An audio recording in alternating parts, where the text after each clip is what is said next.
Haleluya! Selamat datang ke segmen Rhapsody Reality, saudara dan saudari yang dikasihi dalam Kristus. Hari ini, Pastor Chris ingin kita mempelajari kepentingan untuk menyanyikan lagu-lagu rohani yang betul berdasarkan kebenaran dari firman Tuhan. Dan oleh itu, tajuk perkongsian kita pada hari ini adalah lagu-lagu berdasarkan firman. Puji Tuhan. Pastor Chris memetik ayat Injil tema kita hari ini dari 1 Korintus 3 ayat 16 yang berkata, "Tidak tahukah kamu bahawa kamu adalah rumah Allah dan bahawa Roh Allah diam di dalam kamu?" Inilah firman Tuhan. Pernahkah kamu dengar beberapa orang Kristen bernyanyi, "Roh Kudus, turunlah kepada kami." Lagu seperti itu tidak konsisten dengan kebenaran kerana Roh Kudus sudah datang pada hari Pentakosta dan hal ini tertulis dalam Kisah Para Rasul 2 ayat 1 hingga 3 dan hidup di dalam kamu hari ini. Haleluya. Tidak ada gunanya menyanyikan, "Datanglah hidup dalam diriku, ya Roh Kudus." Tidak ada guna.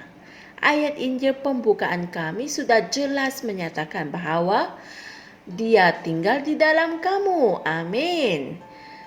Tidak tahukah kamu bahawa kamu adalah rumah Allah dan bahawa Roh Allah diam di dalam kamu? Haleluya. Sebilangan orang menjadi emosional dan menangis sambil bernyanyi, "Penuhilah aku ya Tuhan." Tetapi firman tidak pernah mengatakan bahawa Tuhan akan memenuhi kamu. Dalam Efesus 5 ayat 18, Paulus berkata melalui Roh, "Dan janganlah kamu mabuk oleh anggur, kerana anggur menimbulkan hawa nafsu.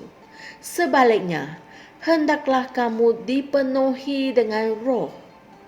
Haleluya. Memenuhi diri kamu dengan Roh adalah tanggungjawab kamu. Saya ulang sekali lagi. Memenuhi diri kamu dengan Roh adalah tanggungjawab kamu. Dia menyuruh kamu untuk melakukannya. Oleh itu, tidak kira seberapa banyak kamu bernyanyi dan berseru kepada Tuhan untuk memenuhi kamu, kamu sesekali tidak akan dipenuhi kerana firman telah menunjukkan kepada kamu cara untuk memenuhi diri kamu dengan Roh. Haleluya. Menyanyikan lagu-lagu yang salah menimbulkan ketidakpercayaan dan kejahilan yang mendalam. Oleh itu, semasa kamu bernyanyi, dengarkanlah kata-kata lagu itu. Nyanyikan lagu-lagu yang berdasarkan kebenaran firman Tuhan dalam Injil Kristus. Penyembahan, pujian dan ucapan kesyukuran kita, bahkan lagu-lagu yang membina, haruslah disampaikan dengan kata-kata yang konsisten dengan perjanjian baru tentang Kristus. Haleluya. Ia bukan mengenai menyanyikan lagu kesukaan kamu atau lagu yang membuat bulu roma kamu berdiri. Ia adalah tentang lagu-lagu yang berdasarkan kitab suci tentang kebenaran pada masa kini. Haleluya. Saudara dan saudari semua, mari kita sama-sama membuat pengakuan ini. Ya Tuhan yang terpuji, Engkaulah Tuhan yang pemurah dan baik hati. Oleh itu, puji-pujian kepadamu tetap ada di mulutku. Kebesaranmu tidak terkira, dan kasih sayangmu sentiasa berkekalan. Terima kasih atas firman-Mu yang ada di dalam hatiku, yang selalu menang dan membuahkan hasil dalam diriku. Aku berjalan dalam rahmat yang bertambah-tambah. Imanku semakin meningkat dan kemuliaan-Mu dinyatakan di dalam dan melalui aku ketika aku menyembah Engkau. Bahkan sekarang, dalam nama Yesus. Amin. Haleluya.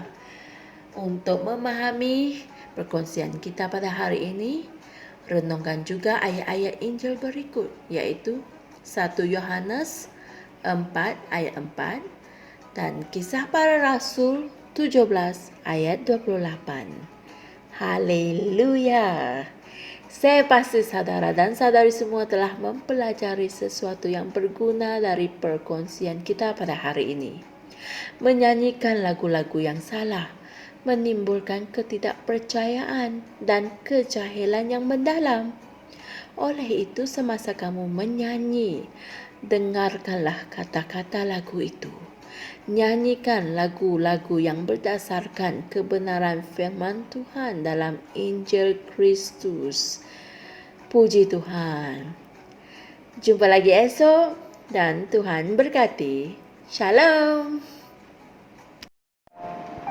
Kami percaya saudara-saudari semua telah diberkati dengan perkongsian firman dari Rhapsody Reality. Bagi sesiapa yang ingin menjadikan Yesus Kristus sebagai Tuhan dalam kehidupanmu, kamu boleh mengucapkan doa ini bersama dengan saya. Ya Tuhan Allah, aku mempercayai Yesus Kristus, Anak Allah yang hidup dengan sepenuh hatiku. Aku percaya Dia telah mati untukku dan Allah telah membangkitkan Dia dari kematian. Aku percaya Dia hidup hari ini. Aku mengaku dengan mulutku bahwa Yesus Kristus adalah Tuhan dalam hidupku mulai dari hari ini. Melalui Dia dan di dalam nama-Nya, aku mempunyai kehidupan yang kekal. Aku telah dilahirkan semula.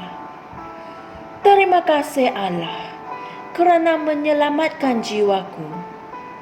Aku sekarang adalah anak Allah. Haleluya. Tahniah. Sekarang kamu telah menjadi anak Allah.